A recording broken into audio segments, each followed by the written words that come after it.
Hello and welcome back. Today is Thursday, October 22nd, and let's get right into this week's space and astronomy news. So first up is our good old friends at SpaceX.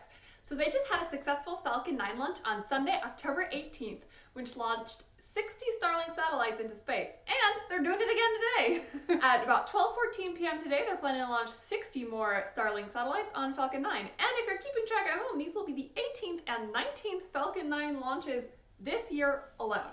So keep up the good work, SpaceX. And if you remember from last week, I mentioned that a small abnormality during a recent launch led to a postponement of the SpaceX Crew 1 mission for NASA.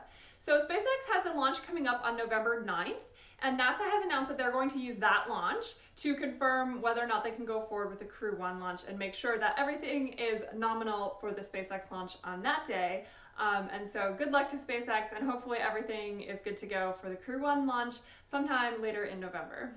Speaking of crews, 3 astronauts just departed the International Space Station yesterday, including NASA astronaut Chris Cassidy, and they touched down last night at about 10:55 Eastern Time in Kazakhstan. So welcome home! And y'all, this piece of news I am so excited about. So the OSIRIS-REx mission was launched in 2016 to go to the asteroid Bennu and retrieve a sample and return it to Earth. So 2016, 4 years ago. The mission reached Bennu in late 2018, and it's since been orbiting the asteroid and gathering information. And then they were finally ready to do the sample collection this week. And so they actually did the sample collection just on Tuesday.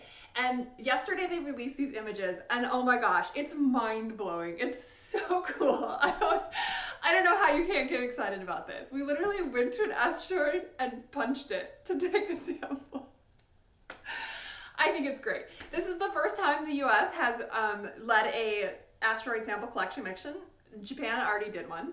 And the spacecraft is going to be at the asteroid until about March next year, and then it's going to depart, head home to Earth, drop off its sample in 2023. So really looking forward to that. The images that they released yesterday show that they have a likely successful sample collection, and so this mission has been super successful so far, and it's really one of those things that just, when you look at it, like, this is an asteroid that we're getting these beautiful pictures of, that we just like created this cloud of dust and collected it. I think it's amazing.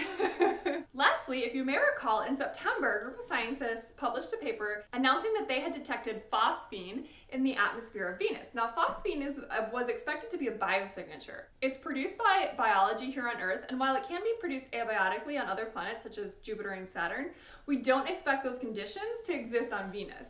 And so in this paper, the scientists were really puzzled about any abiotic sources for this, but of course that wasn't saying that it was necessarily life, it was just this kind of really tantalizing and strange observation. So obviously, scientists have been really interested and excited about this and have been pursuing it further.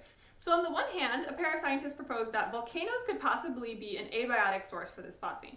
But on the other hand, a team announced a detection of a simple amino acid that seemed to correlate to the same latitudes that the phosphine was detected at, which is a really tantalizing signal and hints that there could be some sort of similar process to how life got started on Earth. But then again, in a preprint that was just released this week, a team of scientists attempted to replicate the findings from the September paper with the same data, and they reduced it, and they found that the analysis method could have led to this kind of spurious detection, or a detection that wasn't, in fact, statistically significant. So they're proposing that the detection itself was maybe not even real. So those last 3 papers that I mentioned are all preprints, which means they've been posted on this site called archive.org, but they have not gone through peer review and they have not yet been accepted for publication. So always take that with, some caution. They might be revised. But this is just the process of science, right? This is exciting. To me, it's exciting. So someone finds something, someone tries to explain it, someone else tries to explain it a different way, and all of these amazing minds put to work in trying to solve the mysteries of the universe. What more could you ask for?